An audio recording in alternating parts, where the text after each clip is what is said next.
saat banyak orang ingin berumur panjang, ternyata ada beberapa orang yang justru ingin sengaja meninggal dunia. Tapi yang lebih mengejutkan, ternyata kematian mereka tidak sungguh-sungguh terjadi alias hanya sebuah rekayasa.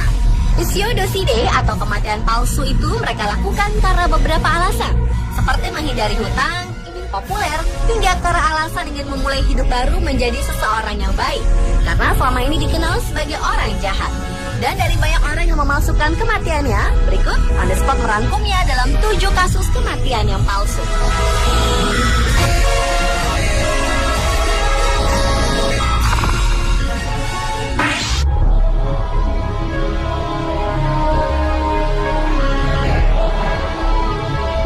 Orang pertama yang memalsukan kematiannya adalah John Darwin.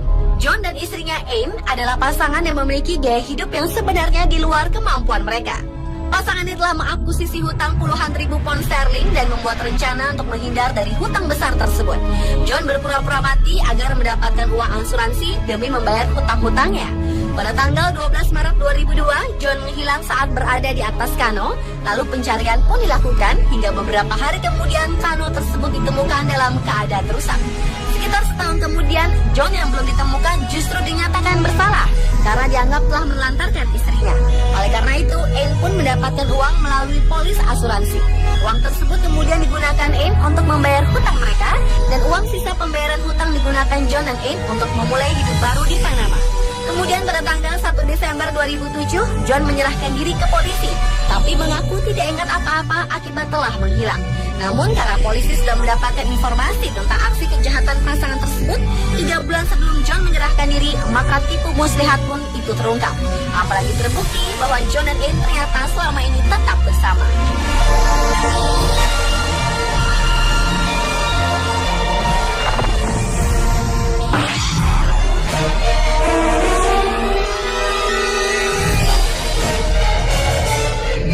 Selanjutnya adalah Ken Kesey, seorang penulis asal Amerika Serikat yang terkenal dengan bukunya yang berjudul When Flew Over the Cuckoo's Nest. Awalnya, Ken bergabung dengan program percobaan CIA atau Dinas Rahasia Amerika Serikat terhadap salah satu jenis obat-obatan yaitu LSD. Namun kemudian setelah bukunya diterbitkan, Ken terus menggunakan narkoba hingga akhirnya terlibat dengan Timothy Leary, seorang psikolog yang menangani penggunaan narkoba. Pada tahun 1965, Ken ditangkap karena memiliki ganja.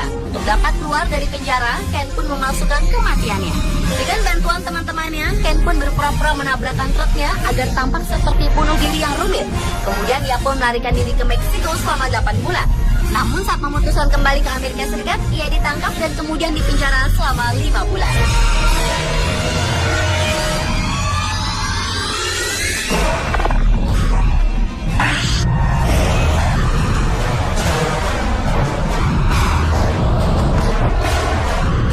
Selanjutnya adalah Marcus Ranker, seorang pengusaha asal Indiana, Amerika Serikat. Ia didakwa mencuri dana jutaan dolar dari investor.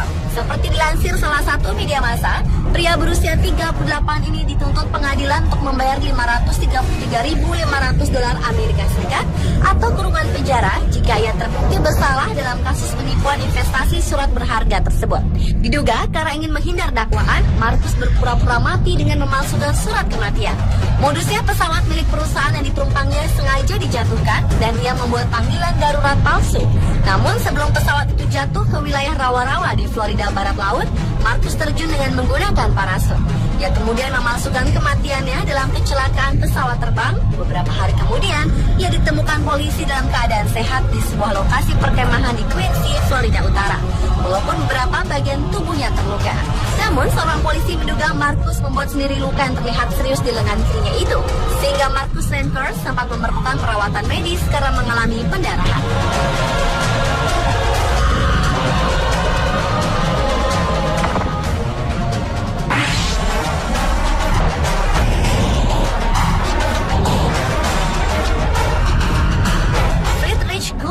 Adalah seorang pianis berbakat asal Austria.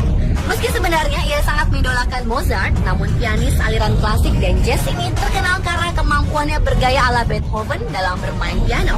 Gaya permainan pianonya menggabungkan aliran jazz dan klasik, sehingga ia mendapat sebutan teroris pianis. Tahun 1999, Friedrich dan teman-temannya menciptakan sebuah kebohongan, yaitu sebuah laporan kematian palsu. Tujuannya untuk mempromosikan konser pianonya pada tahun itu, dengan harapan konser pianonya di Konzerthaus Wiener bisa sukses besar. Setelah konser berlalu, Friedrich mengungkapkan keinginannya untuk meninggal di hari ulang tahun Mozart, komposer yang paling dipujanya. Dan tepat sekali, Friedrich akhirnya benar-benar meninggal karena gagal jantung pada 27 Januari 2000, tanggal yang sama dengan kelahiran Mozart. Friedrich Gulda akhirnya dimakamkan di Austria.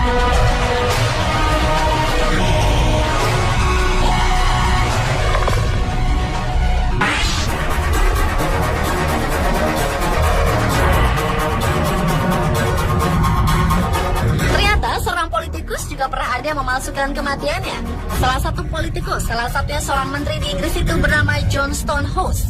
Berawal saat John mendapat kabar bahwa Departemen Perdagangan dan Industri sedang mengusut kasus pencurian uang. Kemudian demi meloloskan diri, John pun menggunakan uangnya untuk membuat identitas baru sebagai Yusuf Markham. Pada tanggal 20 November 1974, ia pura-pura bunuh diri dengan meninggalkan tumpukan pakaian di pantai, sehingga tampak bahwa ia tenggelam. Setelah itu, John pun pergi ke beberapa negara termasuk Australia untuk memulai kehidupan baru dan berganti-ganti identitas. Namun ketika sampai di imigrasi negeri kanguru itu, ia ditahan karena kesalahan pada paspornya.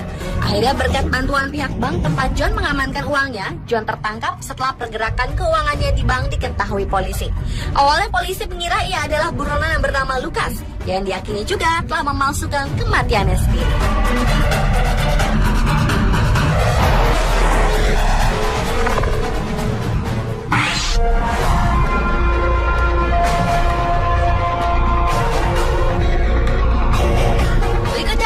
Byron Shane Carpenter, seorang yang sempat menjadi buronan karena menabrak seorang wanita hingga tewas akibat mengendarai kendaraan dalam keadaan mabuk.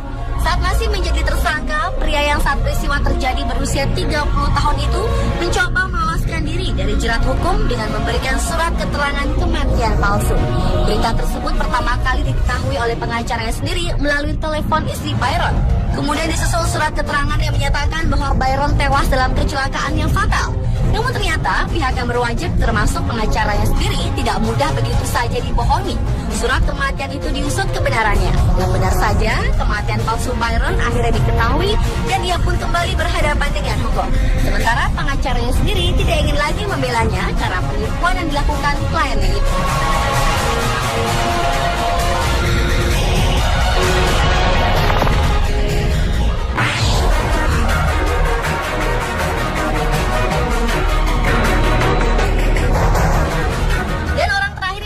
Kematiannya adalah Ace Baker.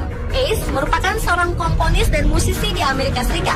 Ace pernah membuat teori konspirasi 9/11 atau teori yang sehubungan dengan serangan 11 September 2001 terhadap Amerika Serikat.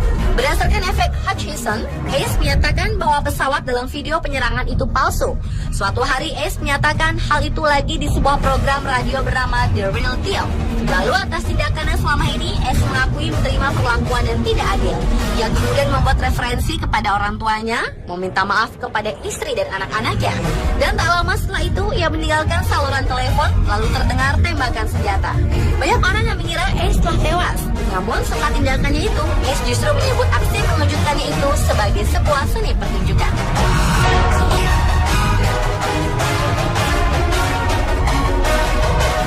Pemirsa, itulah 7 kasus kematian palsu versi Unspotted.